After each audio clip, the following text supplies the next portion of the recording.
السلام علیکم عزیز طلباء و طالبات، امید ہے آپ سب بالکل خیریت سے ہوں گے اور میں بھی بالکل ٹھیک ہوں۔ اللہ کا نام لے کر ہم اپنے لیکچر کا آغاز کرتے ہیں۔ پچھلے لیکچر میں ہم نے خاکہ اور آپ بیتی پڑھا تھا، مطلب الگ الگ لیکچرز میں پڑھا تھا۔ آج جو ہم حصہ نثر کی انشاء کا جو ٹاپک پڑھنے جا رہے ہیں وہ ہے سفر نامہ، اور اکارڈنگ ٹو مائی نالج کہ یہ انشاء اور حصہ نثر کا آخری ٹاپک ہے سفر نامہ۔ چونکہ میں نے تو نظر ثانی بھی کر لی ہے، اگر آپ کو لگے کہ کوئی ٹاپک میری نظروں سے اوجھل ہو گیا ہو تو آپ اسے بتا سکتے ہیں۔ اچھا، سفر نامہ کسے کہا جاتا ہے؟ چونکہ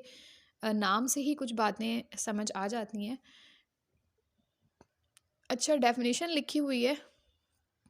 وہ باتیں جو ایک سیاح کو اپنے سفر کے دوران محسوس ہوتی ہیں اور مختلف ہونے کے ساتھ دلچسپ اور حیرت انگیز نظر آتی ہیں، وہ انہیں اپنے ہم وطنوں کے لیے قلم بند کر لیتا ہے، اسے سفر نامہ کہتے ہیں۔ یہاں پر جو لفظ لکھا ہے سیاح، سیاح کسے کہا جاتا ہے؟ سیر کرنے والے کو سیاح کہتے ہیں۔ اب یہاں پر سفر نامہ کی جو تعریف ہے وہ کیا لکھی ہے کہ اگر کوئی سیاح کوئی باتیں سفر کے دوران اسے اچھی لگتی ہیں یا اسے لگتا ہے کہ یہ معلومات جو ہے تمام جگہوں سے ذرا الگ ہے، تو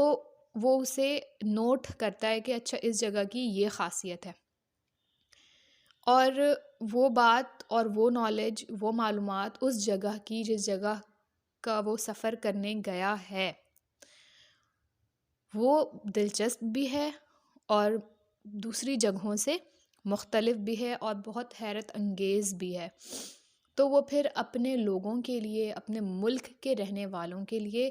اسے اپنی کتاب میں تحریر کرتے ہیں۔ دراصل اس تحریر کو سفر نامہ کہا جاتا ہے۔ اگر بات ابھی بھی سمجھ نہیں آئی ہے تو کوئی مسئلہ نہیں ہے، میں ان بچوں کے لیے مزید آسان کر دیتی ہوں جن کو آسان الفاظ میں زیادہ بات اچھے سے سمجھ آتی ہے۔ مثال کے طور پر آپ ایک سیاح ہیں، ایک سفر کرنے والے ہیں، آپ معاف کیجیے گا، آپ کسی جگہ کی سیر کو گئے یا کسی ملک کی سیر کو گئے اپنے ملک سے نکل کر، تو آپ نے اس ملک میں بہت ہی کوئی حیرت انگیز باتیں دیکھی ہیں جو آپ کے ملک میں موجود نہ ہوں یا کہیں اور موجود نہ ہوں، آپ کو لگے کہ یہ بات تو بڑی الگ ہے اس جگہ میں، یہ بات تو بڑی منفرد ہے اس جگہ میں، تو یہ بات میں اپنے پاس نوٹ ڈاؤن کر لیتا ہوں، یا ان ملک کے اس جگہ کے رہنے والے ان کا رہن سہن کیسا ہے، یا وہ کھانے میں کیا چیزیں پسند کرتے ہیں، بڑا ان کا ایک منفرد سا ایک الگ سا لائف سٹائل ہے، یا وہاں کی کوئی ایک ایسی بات جو آپ کو بہت زیادہ دلچسپ لگے اور وہ آپ نے اپنی کتاب میں تحریر کر لی ہے، تو اس طرح کی تحریر کو سفر نامہ کہا جاتا ہے، جو سفر کے دوران ایک سیاح کو اچھی لگتی ہوں، دلچسپ لگتی ہوں، حیرت انگیز لگتی ہوں، اس تحریر کو سفر نامہ کہتے ہیں۔ امید ہے کہ آپ کو یہ ڈیفینیشن سمجھ آ گئی ہوگی۔ اپنا بہت خیال رکھیے گا اور چینل کو ضرور سبسکرائب کیجیے گا۔ اللہ حافظ۔